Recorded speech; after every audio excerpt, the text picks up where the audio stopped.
Hello students, in the previous class I have been explaining to you family as an institution and also why social institutions are important in our social life. In this class we are going to study another important and interesting topic, which is marriage. Marriage is also another important social institution in our society. That is what we are going to study in this class. Marriage is one of the universal social institutions which admit men and women to family life. It is a stable relationship in which a man and a woman are socially permitted to have children, implying the right to sexual relations. Marriage is closely connected with the institution of family. In fact, family and marriage are complementary to each other. In this class, I am going to explain to you what we mean by marriage. I will give you some definitions of marriage and explain the characteristic features and functions of marriage, and next to that I will give some examples of marriage that are prevalent in different society all over the world. Now we will see the definition of marriage. Gillen and Jelen have said that marriage is a socially approved way of establishing family of procreation. Westermarck has remarked that marriage is rooted in the family rather than the family in marriage. According to Mazumdar, marriage is a socially sanctioned union of male and female, or as a secondary institution devised by society to sanction the union and mating of male and female for the purposes of establishing a household, entering into sex relations, procreating and providing care for the offsprings. According to Beals and Hodger, marriage is a set of cultural patterns to sanction parenthood and to provide a stable background for the care and the rearing of the children. It is an important cultural mechanism to ensure the continuation of the social group based on kinship. Robert H. Lowie defines marriage as a relatively permanent bond between permissible mates.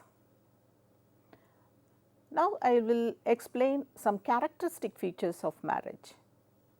1. Marriage is found to be more or less a universal institution. All societies adopt some form of rules for the union of male and female. The pattern or form might differ, but it is universal. For example, in Japan, celibacy is publicly condemned. In Korea, unmarried individuals are called half persons.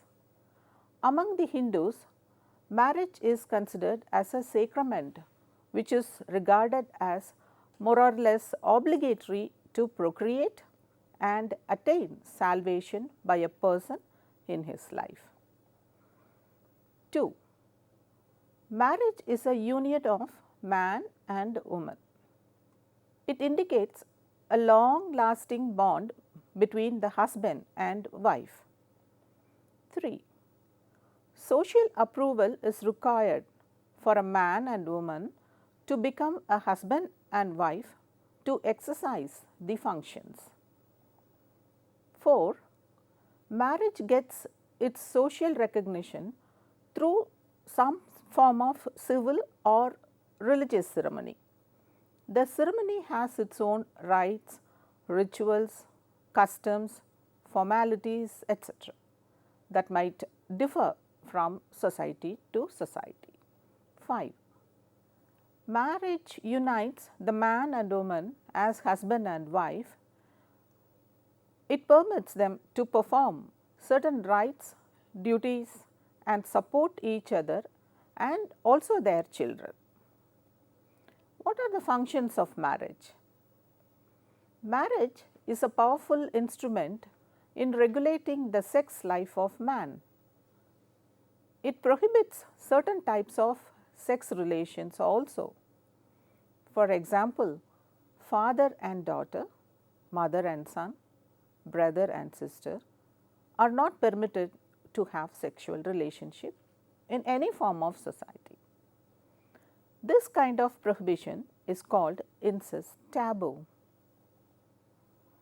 Marriage is a social approval for getting involved in sexual relations of procreation and thus leads to the establishment of the family. Marriage creates mutual understanding and cooperation between the husband and wife as a couple to perform the household tasks. Marriage provides economic cooperation. And finally, marriage contributes for the emotional and intellectual support. There are several types of marriages which one could observe in different parts of the world. Depending upon the culture, depending upon the geographic condition, depending upon the practices of each society, the types of marriage differ. Now, we will see different types of marriages one could observe in different parts of the world.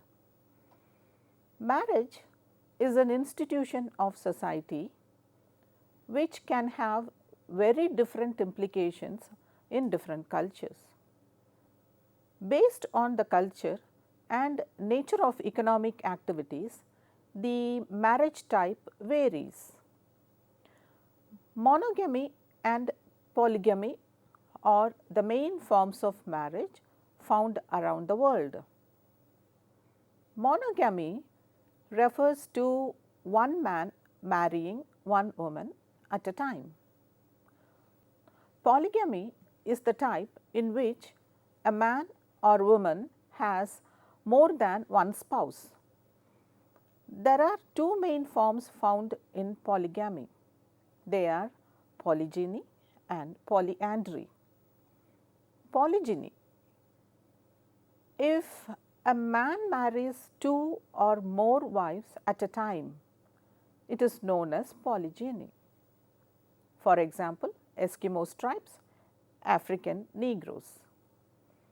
Polygyny is of two types, namely sororal polygyny and non-sororal polygyny. In sororal polygyny, the wives of the man are sisters. In the case of non-sororal polygyny, the man marries many women who are not sisters. The purpose for any kind of polygyny is scarcity of men in the group or childlessness. The next one is polyandry. Polyandry refers to one woman entering into marital relationship with more than one man at a given time. This form of marriage further exists in two categories: fraternal polyandry and non-fraternal polyandry. Fraternal polyandry is used to refer to a woman marrying and becoming the wife of all brothers of a family. The children they beget are treated as the offsprings of the eldest brother. For fraternal polyandry, I can give you two examples, one from tribal society and another from Hindu mythology. Among Todas, there is the practice of fraternal polyandry. Todas have the practice of female infanticide, and therefore, at one point of time there was scarcity of women, and naturally they had to resort for fraternal polyandry. When a girl is married to a boy, naturally she is married to all the brothers. She has to go to his husband's family and cohabit and bear children for all the brothers. In the case of Hindu mythology, we could quote an example from Mahabharata. The marriage between Pandavas and Draupadi can be given as an example for fraternal polyandry. Whereas, in the form of non-fraternal polyandry, one woman has many husbands with whom she cohabits in turns, but it is not necessary that these husbands be brothers. The causes for polyandry is scarcity of women population or heavy bride price. Similarly, rules have been made in all societies to regulate the individuals to select a mate. There are two types of marital regulations found in all societies. They are endogamy and exogamy. What is endogamy? Hobel defined endogamy as the social rule that requires a person to marry within a culturally defined group of which he is a member. It refers to the system of rules which restrict marriage within prescribed limits. In other words, the rules of endogamy makes marriage compulsory within a particular group. In Hindu society, caste is an endogamous group. A Hindu can marry someone within his or her own caste. There are various endogamous groups, of which caste group is the most important one. Besides caste endogamy, village endogamy is also found in some parts of Asian and American societies. The next one is exogamy. Exogamy is defined as the social rule that requires an individual to marry outside of a culturally defined group of which he is a member. In Hindu society, the marriage between members of the same gotra and lineage are prohibited. One must marry outside his own family and kin group. It is believed that the members are descended from one common ancestor and therefore, they are consanguinely related. Almost all the tribes of India practice lineage and clan exogamy. Some tribes like Paroja of Orissa practice village exogamy, which means they do not marry a person within his own village. The village boundary is the mark here. He has to seek a bride or the bridegroom from outside his own village. The term companionate marriage is used to refer the marriage of two persons on the understanding that they have no children. They live together just for the sake of companionship. In this form, the marriage may be dissolved simply by mutual consent. Now, I will explain some of the types of marriages followed by the tribal people. Tribal marriages differ totally from the practice of advanced societies. The tribal societies follow different forms like marriage by service, marriage by capture, marriage by elopement and marriage by exchange.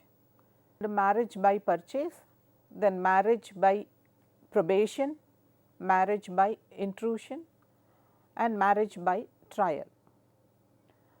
Marriage by mutual consent, the first one is marriage by service. It is a peculiar practice among the tribal people for marrying a person by doing service to the father-in-law. The boy, when he wants to marry a girl, he goes to the girl's father's house and serves for him for a while. When the girl's father accepts him and appreciates him for his work, then the marriage is fixed. The second one is marriage by capture. In tribal communities, a boy could marry a girl just by capturing her when she is going to the temple or to any place in the forest and marry her. This is called marriage by capture. The next one is marriage by elopement, by which we understand that the boys and the girls have the freedom to select their own partner. When they do so, they have a subtle permission to elope from their own society and get into the forest, after which the parents and the other members of the society come in search of them and then the marriage is arranged for them. The next one is marriage by exchange, which is very simple. In this type, the boy is expected to give some gifts to the girl's parents because he is taking the girl from this family. We call this marriage by exchange. The next type of marriage is marriage by probation, which is a peculiar feature in tribal marriage. Under this type of marriage, the boy and the girl are permitted to marry together for some time, and if they like to continue this relationship, they are permitted to marry. Another interesting type of marriage is marriage by trial. There is a peculiar custom among the tribals which explains that when the tribal people have certain functions, then the boys are asked to perform some games of valor and they have to prove their courage. At that point only, the girls accept to marry the boy who has won the game. This is called marriage by trial. The next one is marriage by mutual consent, which is almost the same as the love marriage, which is prevalent in the present society. All these marriages are institutionalized and they serve certain important regulative purposes. In modern marriages, people expect more gratification from marriage than they had in the past. It is not enough for the husband to be a decent man providing livelihood for his wife and children, but also be an educated person, good homemaker and share love with his wife. Similarly, the husband expects his wife not only to be a good homemaker, but also be educated, share economic burden and also share love. Both married partners want their own special interests and activities to be continued and respected even after their marriage. Dear students, so far I have been explaining to you different types of marriages that are explained in the book. But more than this, something is happening in the external world. That is, due to globalization and modernization, tremendous changes are taking place in the institution called marriage. Nowadays, people of marriageable age, for several reasons, they want to have their own choice. The young people get very good education, they migrate to different parts of the world, and therefore, they prefer to have their own decisions in selecting their own mate. Sometimes they do not have any consideration for the caste background or the economic background or even their own parents' consent in making a choice of their family life. Sometimes they are attracted by the person of the other sex due to their intellectual capacity. At that point, they never take into consideration any other factor like the background or their parents' consent. They go for love marriages. Nowadays, in the present society, we observe lots of love marriages taking place. This is not the end. When love marriages take place, correspondingly we will find many other changes in the residence also. Once people want to go for love marriages, they do not prefer to have a matrilocal residence or patrilocal residence. Definitely, they prefer to have a neolocal residence. They select a place of their own and set their own family. Therefore, in the present world, apart from the already explained and prevailing patterns of marriages, some new type of marriages are also prevalent now. I am going to ask you certain questions. Question number 1, explain how marriage serves as an institution. 2, describe different types of marriages that prevail in our society. Yes, students, I am sure that this lesson is very interesting to you. I explained to you in this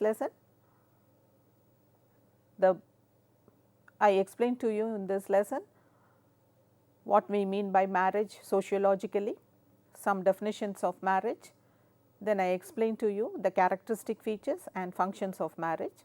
In the second part, many examples are given for different types of marriages prevailing in different parts of the world.